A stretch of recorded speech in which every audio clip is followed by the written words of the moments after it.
With the Nintendo Switch looming on the horizon, it is safe to say that the Wii U is officially dead. The Legend of Zelda Breath of the Wild will be the last Nintendo release on the Wii U, and a lot of people are going to pick that up on the Switch, myself included, because the Switch version is going to be the better version of the game. So yeah, the Wii U is dead, and a lot of people gave it crap throughout its entire life cycle, and some of it was fair and some of it wasn't. I think the Wii U was a phenomenal system. There were just a lot of missteps along the way. So in this video, I kind of want to remember the Wii U by talking about both the best and the worst of the Wii U. So without any further ado, let's talk some Wii U.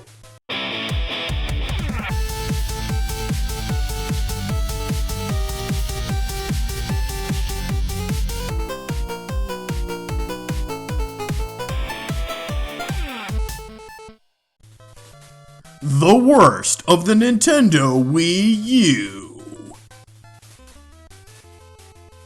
Before we get into the positive aspects of the Nintendo Wii U, I think it's fair to look at the negative aspects, the worst of the Wii U as you would have it. And unfortunately, there was a lot of bad things about the Wii U, starting with Nintendo themselves. When you look at the launch of the Nintendo Wii U, Nintendo brought out New Super Mario Bros. U and Nintendo Land. And while Nintendo Land was a fun tech demo to check out the Wii U gamepad, New Super Mario Bros. U was a good game. But the problem was, I don't think it was what gamers wanted. You know, it was a lot like a game that you would see on the Wii or the 3DS. The graphic power wasn't really there. The reason to upgrade to the Wii U wasn't really there. And another problem Nintendo had with the system was the name itself, the Wii U. You were trying to piggyback off of the Wii, but unfortunately, it didn't really convey itself as a brand new system. Now, you and I probably know that the Wii U was a new system, but the average consumer didn't. And one of the things you have to do in marketing a new game system or any sort of electronic is act like the person that you're marketing to has no idea about the marketplace, has no idea about previous products. And you want to treat them pretty much like they're stupid, just to spell it out. And Nintendo never did that. With the Wii, you had, "We would like to play," and it all made sense. With the Wii U, it was like, all right, is this an upgrade? Is this an add-on to the Wii? Why does it have the same name? Can I use my game? Can I use the same games? It was a smorgasbord of confusion.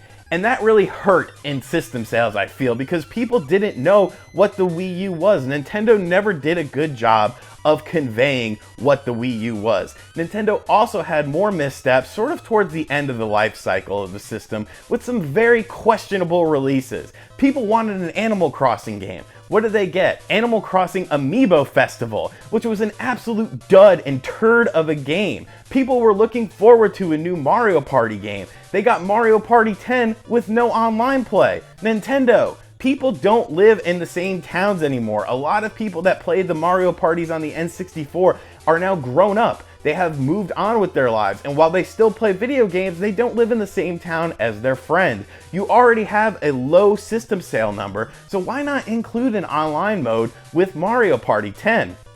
And it was a shame because it really showed that Nintendo was maybe just trying to get a few titles out to sort of pad things, because you have to remember, there was a huge drought with the Wii U. There was a time when there was literally no Wii U games right after the system's launch.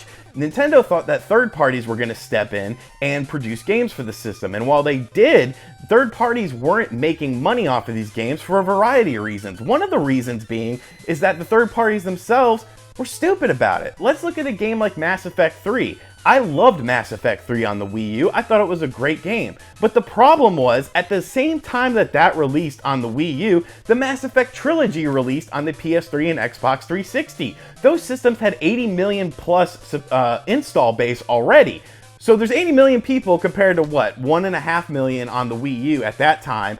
And you release a trilogy versus a single entry, and they're both the same price.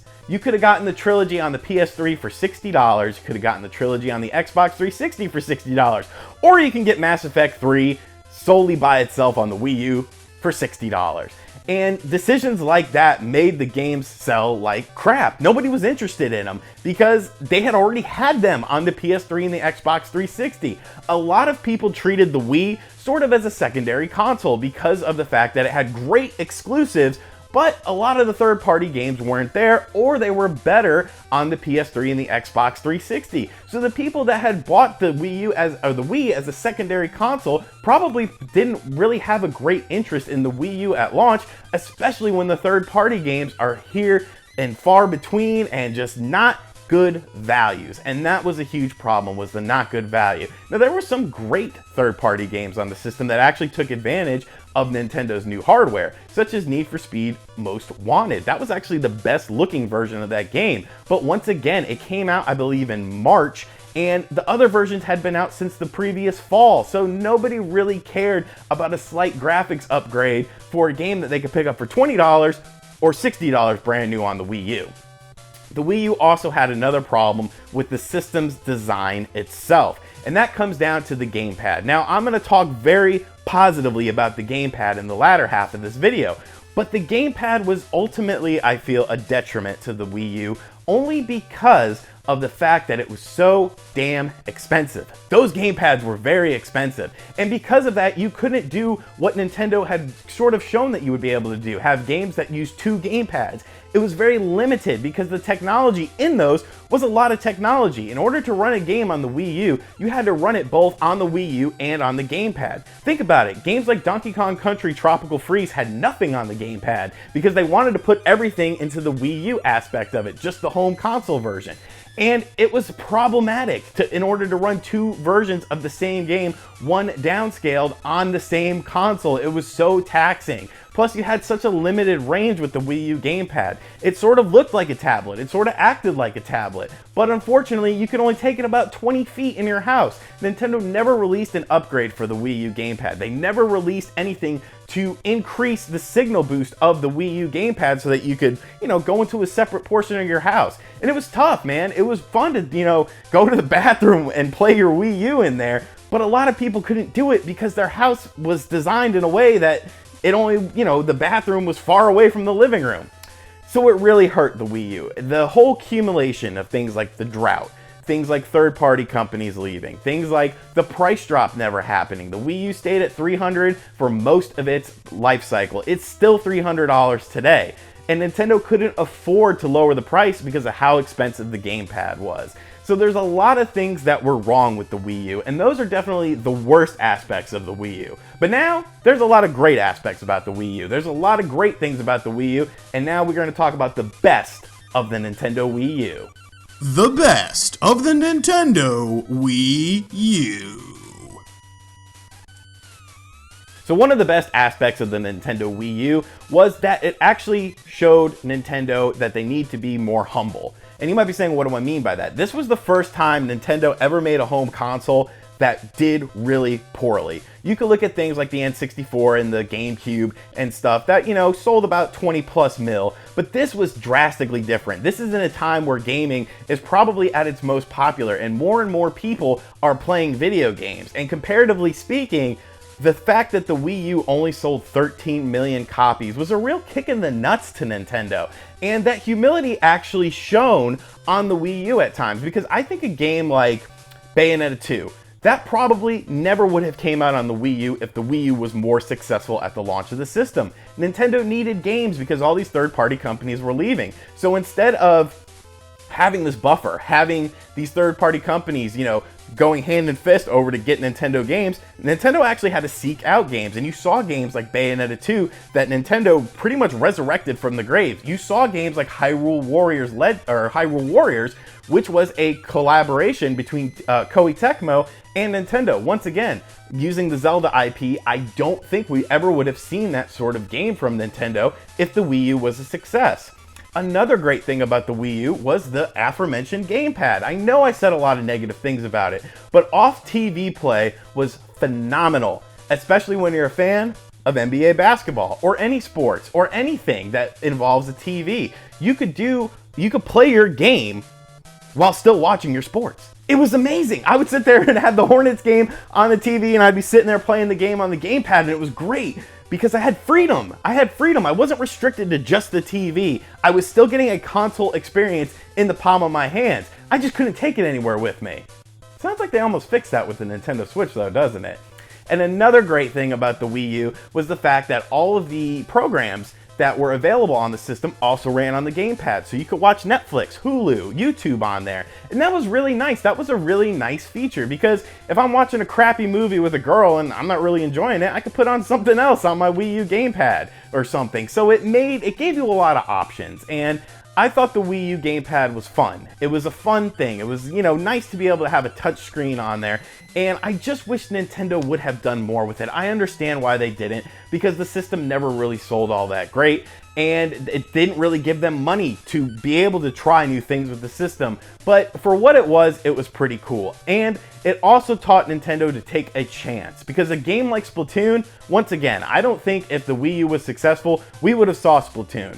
Because Splatoon was an off-the-wall idea. Splatoon was something that, when I saw it at E3 when it originally debuted, I was like, what is this? This doesn't make sense. What is Nintendo doing? This is crazy. But it ended up being a really fun, brand new IP that not only sold really well, but made a cultural impact in Japan. Splatoon is huge over there. And now we're getting a sequel on the Nintendo Switch that just shows the power of Splatoon. It was a game that was outside of Nintendo's realm, an online primarily game. Like, that wasn't Nintendo's style, but this was their first entry, and I thought they did a really solid job of it, especially with the constant content updates, all for free. That was awesome. It always breathed new life into Splatoon. For like a year, you would always have new content updates. The Wii U had so many great first-party and system-exclusive games. You had games like Super Mario Maker, Paper Mario Color Splash, Xenoblade Chronicles, Captain Toad Treasure Tracker, a new Mario Kart, a new Smash Brothers, Hyrule Warriors. You had Bayonetta 2. You had all these re-releases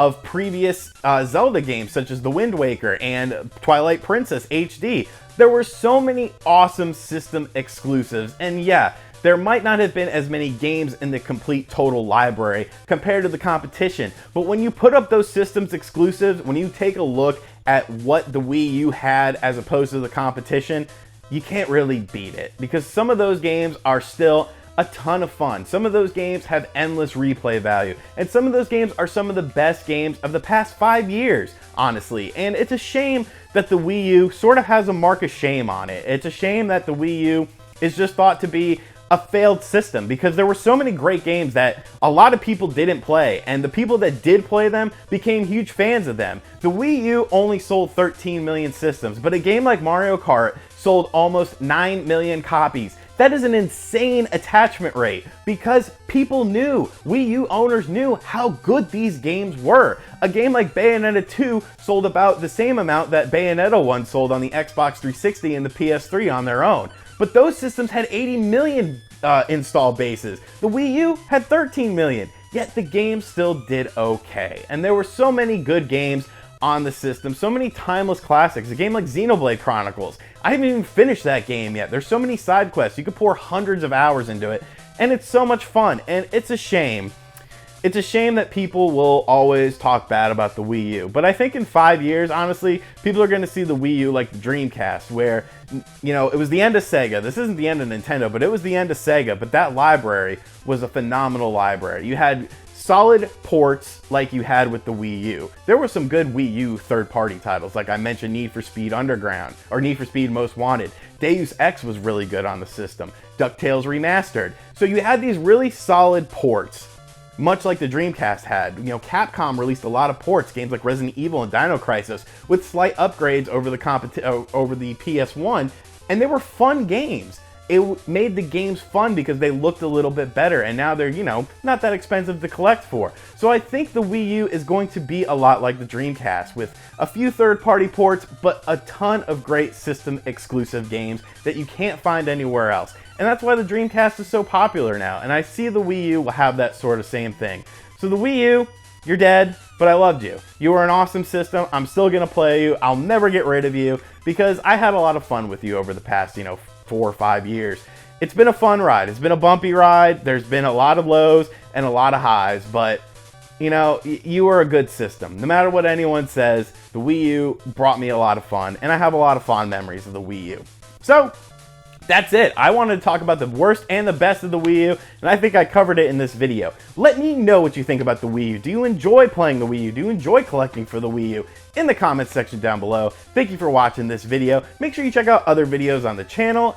Subscribe here if you're brand new, which hopefully you're already subscribed. And of course, if you really like my face, check out my Patreon page.